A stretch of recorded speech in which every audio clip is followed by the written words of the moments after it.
Well, hello everybody. I'm Raquel Marshall, hailing to you from the gorgeous hills of Encino, right here in California, with Mr. Stefhen Bryan. Mr. Bryan is with us today to chat about this, his first, I must say, and latest. So, Mr. Bryan, chat with us about who you are, what is this book about, and, why should we want to even read it? But who are you, Mr. Bryan? Right. My name is Stefhen, and I was born in Jamaica. Kingston, Jamaica. You know Kingston? Dunkirk, East Kingston, Jamaica. That's where I was born. Left Jamaica when I was 15 and came to the States initially. Mm-hmm. And then I went to the UK, came back to the States, and then I moved to Japan about 10 years ago.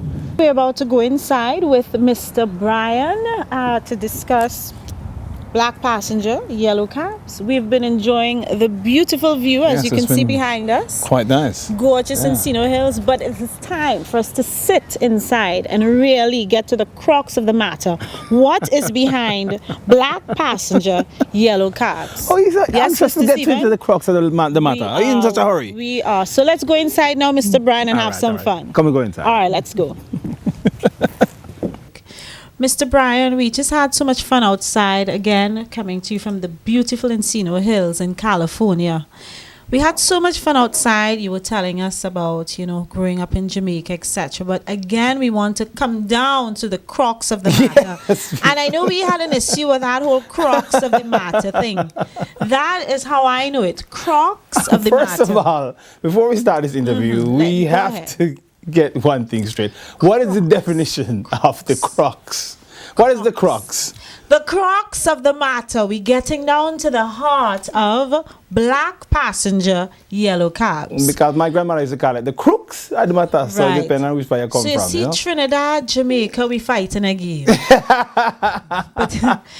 but thank you so much, Mr. Bryan, for joining Caribbean Talent Network one more time. Oh, thanks for having me. Thank you so much. Tell us about the title of this book. The title of the book is quite fascinating.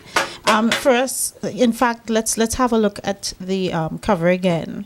The cover here, it's like a Jamaican flag. Am I correct? Yes, going into a.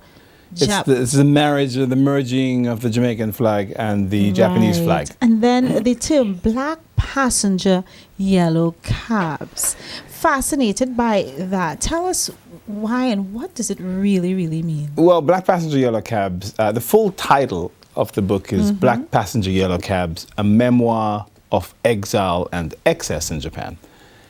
So the secondary title is a memoir of exile and excess in Japan. But the title Black Passenger Yellow Cabs. Yellow cabs is a term that was coined by white men in the 80s in New York in reference to Japanese women.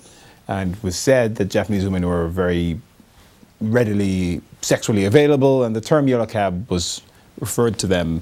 Right. Yellow was a take on their skin, and cabs was a metaphor for availability.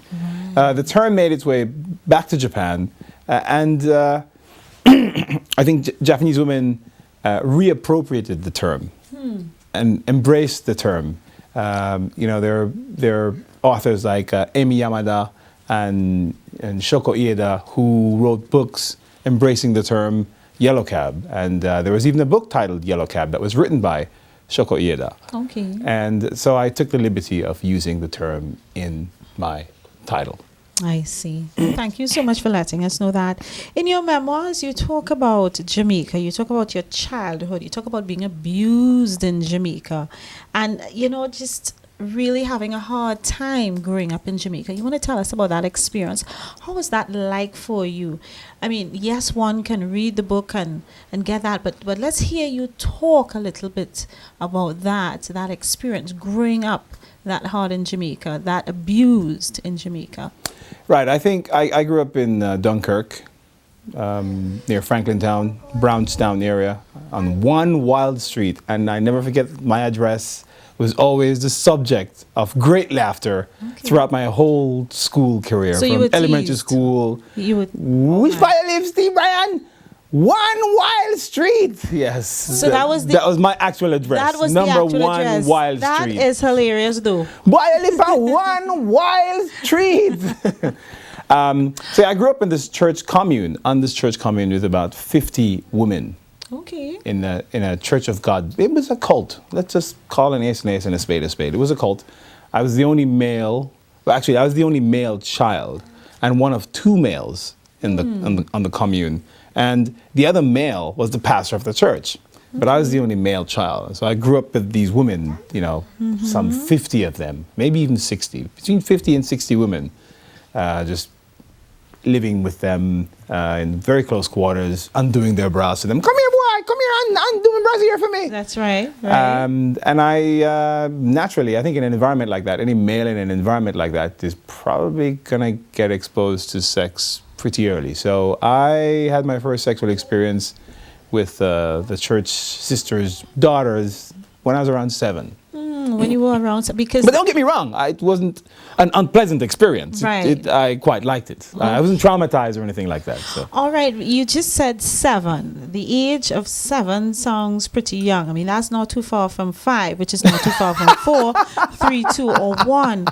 So you said that was your first experience or exposure. Wasn't that kind of considered abuse for real, or molestation? How do you feel about that? Didn't you? Well, it wasn't until I started therapy at 23 years old that I was led to interpret it as abuse and molestation. And my therapist said, you were abused. And I thought, no way I could have been abused. I liked it, I enjoyed it, and it continued for quite a while. And it was my only enjoyment in that environment at that time when I was a child, because I was suffering from chronic depression and suicidal ideation since I was about 4 years old. So, and you remember that? Oh, I remember very, very clearly. I remember at around 3 to 4 years old, telling my mother I wanted to roll off the bed and die. Wow. And she, because we lived in the church commune, she proceeded to beat the demons out of me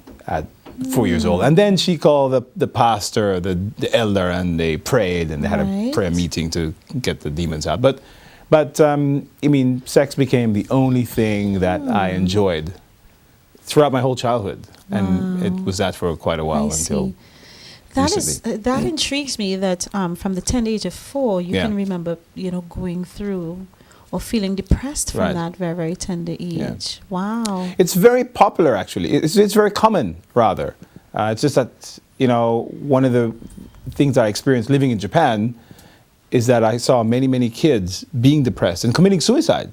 Kids, elementary school kids. And I reflected and I was like, wow, I used to feel like that. I know how that feels to want to commit suicide in elementary school at, 5, 6, 7, 8 years old, 10 years old. What? That is so intriguing to me. In fact, that sounds like the topic for probably another book. You said, you grew up around predominantly black women. Yes. So we're jumping a little here now. Stefhen, what intrigued you? Where did this intrigue for Asian women? For yellow women? Well, you know what? I suppose that's right. For yellow women. Where did that come from?